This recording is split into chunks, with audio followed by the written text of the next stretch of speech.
I don't know what happened. Sorry for the interruption. Nobody called me. I don't know what happened. Um, I don't know. Maybe I pushed the wrong button and we get disconnected again.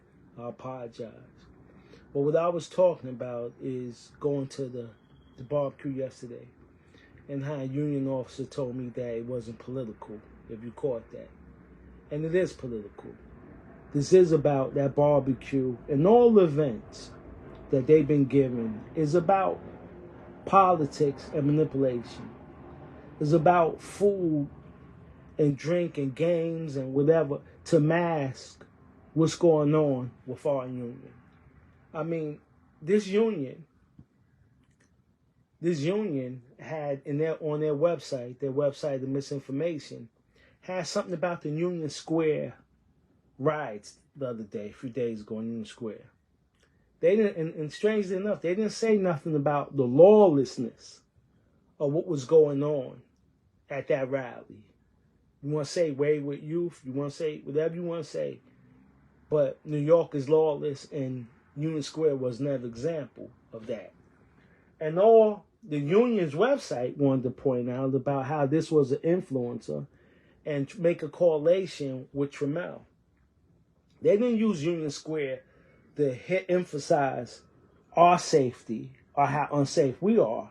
They used it to emphasize, to try to mark Trammell. They never talk about the toxic air we breathe. They never talk about the lack of housing.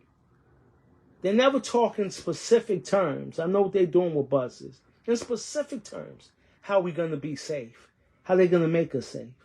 How they going to we have a sense of safety. They never talk about sitting down with the police union and see what's going on with the NYPD.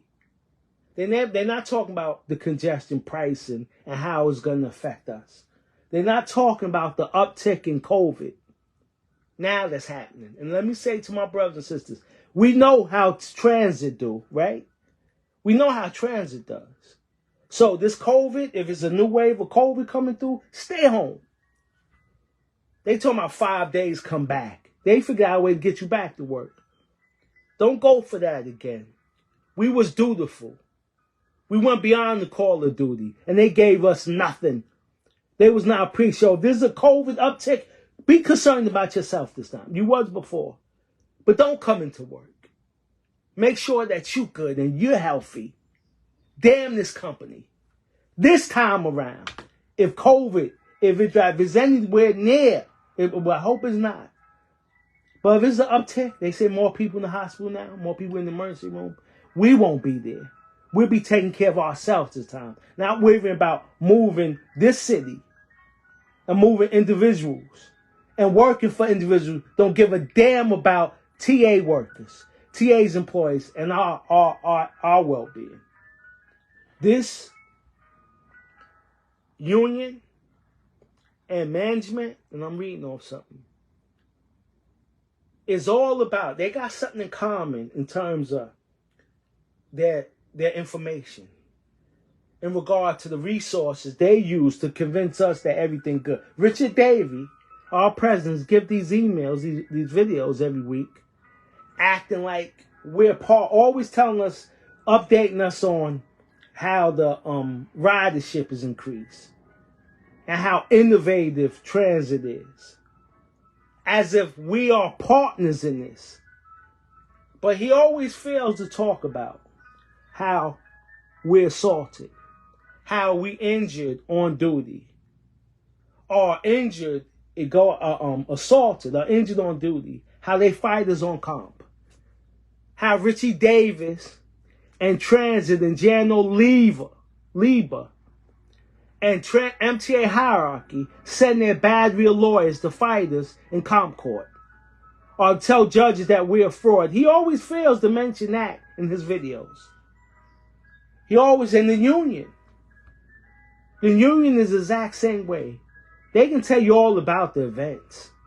They can tell you all about, they just put something up about all the events, all the parades, all the things that they're going to do at the Union Hall. But like I said, they don't talk about anything that's tangible to us. They don't care anything about us. And let me say something else. I saw this week. And I apologize, I'm all over the place, but I guess there's a point.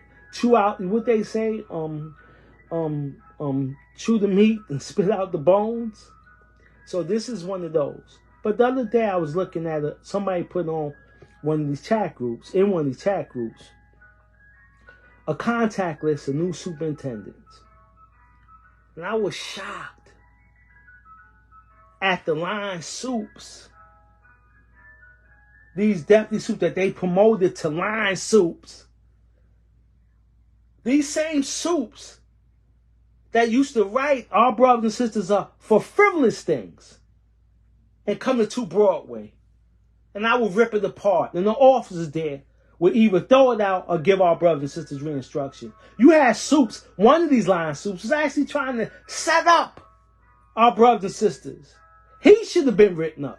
Labor Relations should have wrote him up for the kind of, what is called the fraudulent information, the outright lies and deception that they was putting in their reports. They do it all the time. And what they do with these people, they make them line soups. There's another sister, next week I might mention you, sis, that I called on plenty of occasions about Johnson at Ditmars. She told me she's talking to him. He's being re-instructed. This sister, this sister's a line soup. They promoted her. And somebody knows all these, the Dimitri Kreslows of the world. These actors, these drums, they know what's going on at these terminals. They know what they're doing at these terminals, how they're disrespecting us. How they're violating our rights. How they're pushing us out. How they're talking to us. How they're sneaking around on platforms. There's a soup at 179. I want to say because her name sounded, I'm not sure, I'll mention next week. Who tries to take people out of service if by chance if they're wiping their goggles or something. She literally be hiding, trying to take people out of service. I mean, you got dispatchers here that they're not trying, Tremel spoke about this before. They're not trying to, we have some. There's a good one at Continental. We have some that are trying to make life better for us. Who's trying to, make things that much easier for us, who understand, who didn't forget where they came from, who remember when they was conductors, or train operators, or tower operators, or flaggers, or cleaners. They out there. Or they remember where they came from. They appreciate what we do every day.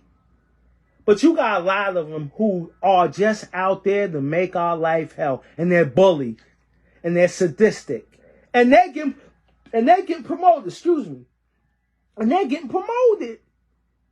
You got deputy soups and management know. There's dispatchers watching this, and TSS is watching this, and superintendents watching this, who know the good people are getting passed over.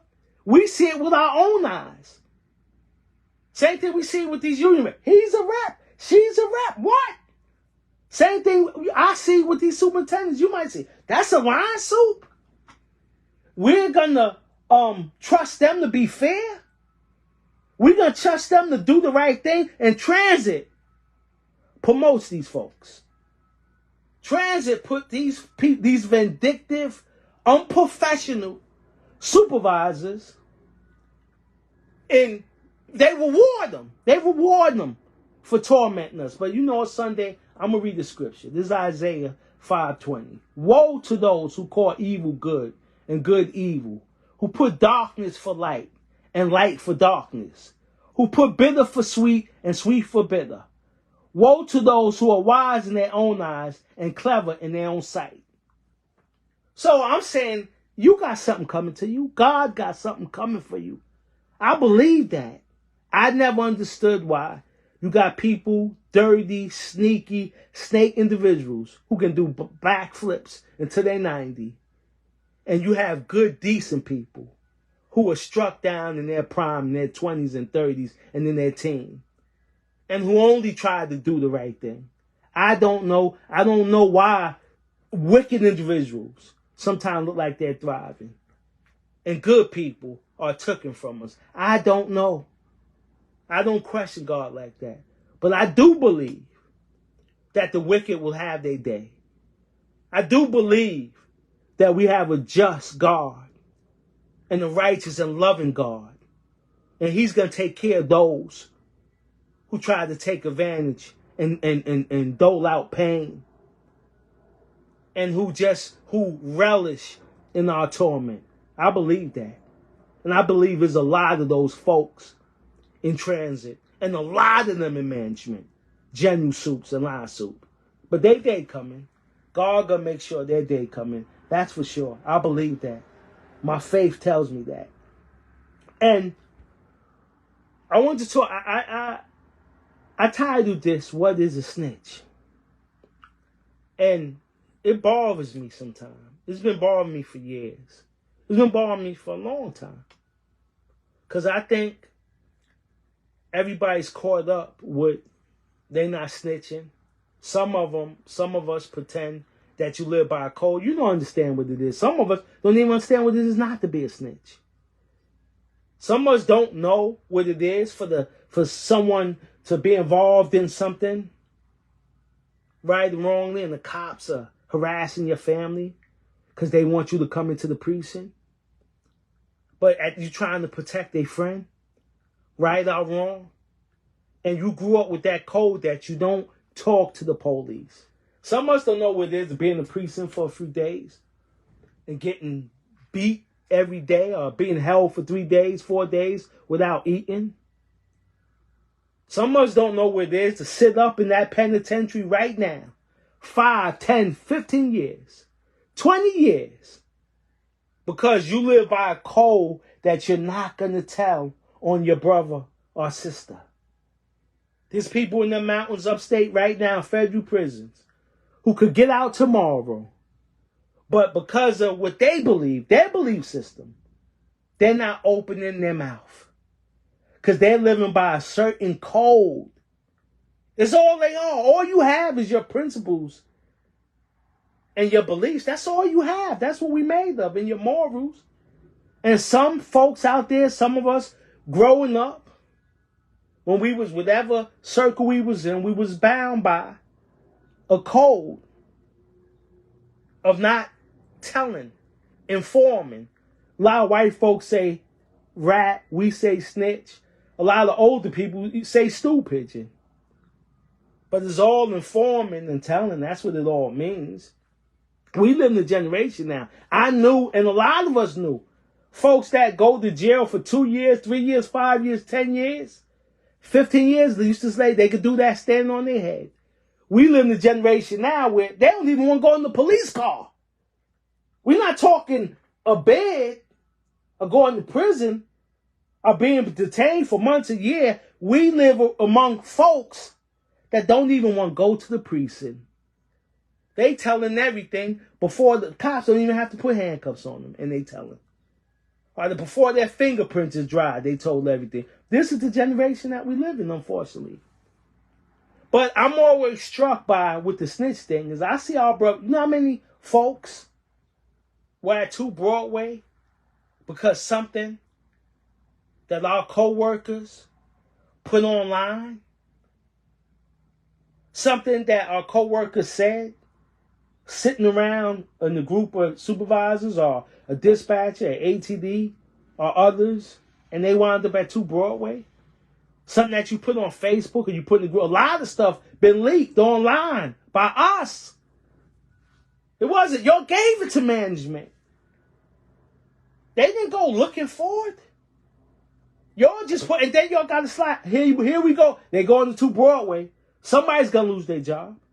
How many overruns have there been and nobody knew nothing, nobody got hurt, and y'all took a picture of the car number? How many things that went on, y'all sitting on the train, and y'all banging your own brothers and sisters? It has nothing to do with you. So those high and mighty talking about who's a snitch and who's not a snitch. First of all, y'all I believe somebody who snitches, somebody who gets into agreement. Look, y'all gonna rob a bank. Y'all got some other illegal enterprise going on. And y'all work together. You get caught and you can't take your punishment. And no matter how I ever felt about cops, and a lot of people I knew grew up with, cops had a job to do. If they caught you, they caught you. If you ran and got away, you ran and got away. If you ran and got caught, cops is gonna beat the shit. Cops are gonna beat you up. Excuse me, please for cursing. Jehovah, forgive me, everybody over there. It's Sunday. I didn't mean to curse. I really didn't mean to curse.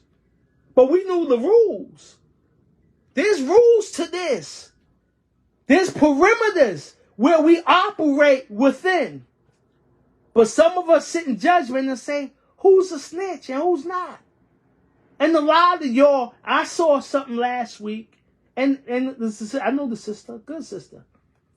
She was basically, somebody was saying some things they shouldn't have said to her. It was a crew working together. And the first thing out the 10 comments is, go to supervision. Y'all quick to go to supervision, but y'all won't go to supervision on supervision. Y'all go to supervision on things that, and I also see that things on Facebook. If you have an issue with one of our brothers and sisters, go talk to them. Like a man and woman. I seen crews go back and forth and they just keep trying to pile on with each other. Tell one thing, he does this, she does that, he does this all the time. Instead of having somebody mediate, perhaps go to a union to mediate the situation. Or like a man and woman say, bruh, can I talk to you about this? I don't like that. And it's anonymous, forget it. Forget it. Forget it. If you can't say nothing, just like this union website, if you have something to say what you saying. Anonymous. What are you scared of? What are you scared? And it's never about management. It's always condemning one of us. It's always trying to throw one of us a bus. So y'all who calling people a snitch, are you a snitch? Have you ever been in a situation where you didn't have to really snitch? Where you was locked up? Where you was sent away? And you got real pressure. They throwing numbers at you like crazy. Real heavy football numbers at you. 25, 20, 15. Back in the days, 5 wasn't nothing. 1 to 3 wasn't nothing. 3 to 7 wasn't nothing. Like dudes would say, they do that on their head. But we know as our brothers and sisters, our co-workers and colleagues, you're civilians now. Y'all wouldn't hold out really when the pressure, a lot of us couldn't stand the pressure that law enforcement will put on you. Because a lot of us, I'm sorry for saying you, a lot of us can't even take pressure of management. And let me ask you something. And let me say this. When a dispatcher or TSS gets into it with one of us, is disrespecting us, it's very easy for them to cut our time. In some cases, take us out of service. And if they do that, they got to cover themselves. Because they affecting service. So they got to cover themselves. They got to have an excuse. They got to have an excuse why our trip is ABD. And they also got to, comes why you took this person out of service. And they're going to concoct. They're going to write the G2. And in some cases, they're going to ask you for a G2. And in a lot of cases, we provide that G2 for management. Sometimes we're scared. Sometimes it's just greed. And the dispatchers and TSSs know that. And let me tell you what you do when our brothers and sisters is disrespected. And then they written up because they got to cover themselves with conduct unbecoming. What could affect your promotion, your career down here, your career trajectory, or insubordination, conduct unbecoming. And when I ask you, bruh, sis, did you see what's going on? Did you see what happened? and you say, and you know what happened. You seen the disrespect. You saw the back and forth. You saw how this dispatcher, TSS, or this supervisor has tried to degrade one of us, a man or a woman. Some cases you walk out the CRC of the crew room. Some men are even involved in relationships and walk out. Some people are good friends, best friends. Went to ball games, movies together. Hang out outside the job. And you won't provide the G2. But you know what you're doing when you do that?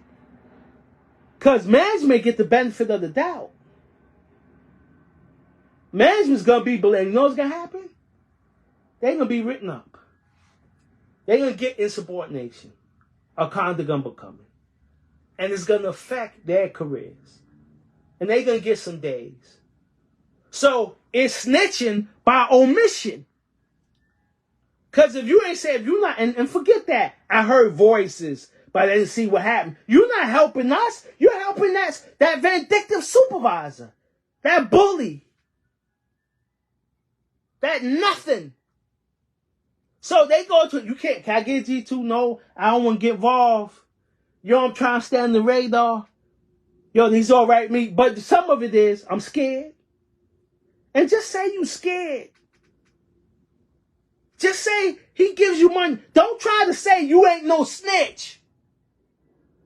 Don't try to file it under a fake category that don't exist. Because when our brothers and sisters ask you for a G2 and you don't give it to them, you're saying with the dispatcher, TSS, or supervisor, some case superintendent, our general super, whoever it might be, is telling the truth. Because you know what they say at labor relations? Well, where's the G2s? If this really happened, where's the G2s? And I seen cases. I seen cases with dispatchers where our brothers and sisters wrote G2s. Specifically, when they should mind their business. They wrote G2s against our brothers and sisters. I seen it. You can file that under what you want. You can file it under, I don't want to get involved. You can file that under, yo, I really didn't see anything. You can file that under, I don't want to have a target on our back. We all have a target on our backs. And the city we live in, we really literally have a target on our backs, the way this crime is out of control. When we go to work, as soon as we put that uniform on, we are under attack. We don't know what's going to happen. So you need to know, when you don't write that G2, you are in effect helping management. And you might as well write, if you ain't going to write G2, if you see something, you might as well write G2 for the supervisor in his behalf. It's the same thing. And let me say this about snitching. Another thing, before I get off this topic. I'm not gonna, my neighbors across the street, we always watching each other homes. So you mean to say under the no snitching, as we're talking about civilians, we talking about neighbors, we ain't talking about people in the game. We ain't talking about people in the criminal enterprise. We're talking about working class civilians, period. PTA man, mom's dad. People who live in communities. So if my neighbor house is getting robbed, so I'm going to say, okay, I'm not a snitch. And that's all right. But you can't not snitch and not do nothing. If you don't believe in snitching, that's fine. And that's good. I dig it. I respect it. But you cannot do nothing. So my neighbor house is get robbed, or they look like they scoping the house out. I'm not going to call the police, fine. But they ain't going to rob that house, though. I'm going to do something about it. You can't say somebody getting raped or maimed and I ain't snitching. Okay, don't snitch. But you got to do something about it. You got to step up, because that ain't not snitching. That's a coward. We all faced with that. Every time I'm on the train and I sit in the car with my brothers and sisters, yes, I'm saying I hope nothing go down. Because when they go down, what I'm going to do? Let one of our brothers and sisters get hurt? And yes, I know the consequences of getting involved in New York. But I don't think I could live with myself if something happened to one of us and I was there. I couldn't do it. And you don't file that under, I don't snitch. No, tell the truth. You're scared. You're greedy. You want to give up. You're not honoring no code. In communities all around. Murderers. I ain't talking about everybody should protect their life. I believe we should have a right to carry guns. Really should. Tax-paying citizens and people who haven't been in trouble for 10, 15, 20 years should have a right to bear arms like they do in Texas and other states and down south. We need to stand our ground. We're not talking about, you got righteous. Righteous is righteous. There's people that sold drugs and burglary and all that. But they didn't rape people. They went in banks and got their money. They did what they did on the streets, whatever it was, whatever they did. But they had some honor and some morals. And they had a belief system. Really, God has nothing to do with your sense of morals. You got people that go to church every day. Praise God.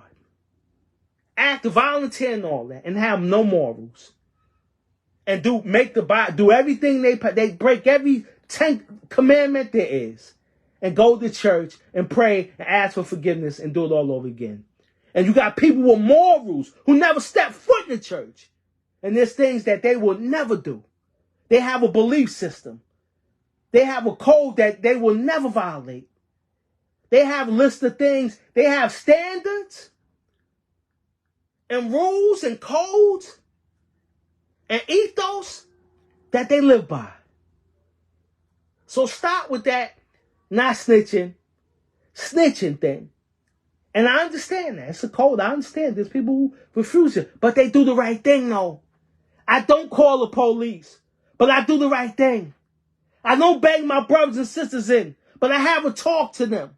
I have a talk with them. I talk to the union. I try to do the right thing. So all these high and mighties about who snitch and no snitch, think about what you're doing. Next time your brother and sister need a G2 for you, write that G2. Maybe we all wrote G2s the way we were. Some of them line soups that I'm talking about. Some of them undeserving individuals that are in supervision wouldn't be in the positions they're in right now. Maybe they have such a paper trail on them, they couldn't get away with what they do. And I think that's possible if we wrote G2s. Instead of writing G2s on them. Instead of outing people on Facebook and in chats because you ain't man or woman enough to have a conversation with them. To give them that first, give them the right to have a conversation with you so y'all can straighten things down. Straighten things out. So y'all can get past any beefs or disagreements you'll have with each other. And y'all can work as a crew, as a co-worker and colleague in harmonies. We brothers and sisters and out in harmony, So this is, I want to say too, for those who do the bidding of management and those who put money first. This is Matthew 6:24. No one can serve two masters. Either you hate the one and love the other, or you be devoted to the one and despise the other. You cannot serve both God and money. And I'll read that again. You cannot serve two masters. Either you will hate the one and love the other, or you will be devoted to the other and devoted to one and despise the other. You cannot serve both God and money. So, and I also want to read for those who are scared to write them G2s. And those who are not there for our brothers and sisters when they need us. This is Proverbs 3, chapter 3, verse 27. Do not withhold good for those whom it is due, when it is in your power to act. Again, do not withhold good for those to whom it is due, our brothers and sisters, when it is in your power to act. We, this union, has forgo the principles of Mike Quill. They have abandoned the principles of real unionism. Everyone around the country, we seeing it, getting raises, substantial raises, and good medical, there's no debate. My union just got us a good medical plan. There's no debate. Our union just got us 29%. And all around this country, unions are striking. And we can't strike. And I don't think we have to strike. Right? Tell the law. There's a lot we can do. We can stand up. There's a lot we can do. There's a lot we could have done to stand for ourselves. It wasn't even a fight. This union does not fight for our respect and dignity. They don't, like I said, they don't care about our housing. They don't care about our safety. They're not getting at the mayor and governor who they endorse. And since you're talking about joking about Trammell and Kennedy, he supports Kennedy, right? That's his guy. I don't know who I'm supporting for presidential. I'm not big on Biden, I'll tell you that. But why don't this union for presidential candidate, who I'm supporting, why don't this union tell us specifically what politicians that we giving our coat money to? And how are they advocating for us? Give us a checklist. Give us names of these politicians who are supposedly fighting for Trammell support Kennedy. Who does this union support? Who is our money going to? We work for a wicked, yes, wicked. That's strong. They don't give a damn about our well-being. They fighting us in court. We got broken wrists and ankles, and they're fighting us in court. How can they care about us? They gave us $4,000, $3,000 for our lives. Before a few months ago, they threatened not to pay our brother Goble's wife's medical insurance for his kids and for his family. This is who we work for. This is the company that don't give a damn. All they're doing is enacting pilot programs. And the union that allows them. So we got to come together on August 12th. It's all hands on deck. I'm sorry, August 19th at noon at Sugar Hills in Brooklyn. There'll be more details forthcoming. But it's all hands on deck. And August 19th at 12 p.m., noon, at Sugar Hill. And I've been to these meetings before. People come, you know, the grits and catfish, which I like. And they come and, you know, Trammell talks, and there was time when Eric Legal talked, and all these dudes that really pretended that they was about the membership. People come and go. But let's come there. And this last election was a mess. There was no organization this last election. It's so much infighting with everybody. Instead, everybody's sitting it down. We all want what's best for RTO. So we not like this last election. You know what they was doing? Running around seeing who had meetings. They didn't even know some of these folks. Yo, you got 5 meetings? Yo, you got 5 meetings? Damn, he only got 4. Yo, you got 5 meetings? Yo, how many meetings? I don't remember. We got to check. Yo, you going to be this. You going to run this. And again, it's embarrassing for us as a body. Imagine a senator. Imagine the mayor. Imagine the governor running unopposed. All they did was basically say, I'm running for governor. And they was governor. That's what happened in RTO. There was people undeserving, and they proved it, who didn't have was nobody to run with them. They just went right in. And you wonder why you ain't getting the reputation, the representation that you deserve? Next month, make sure your dues are paid up. You got to attend 5 meetings in the calendar year.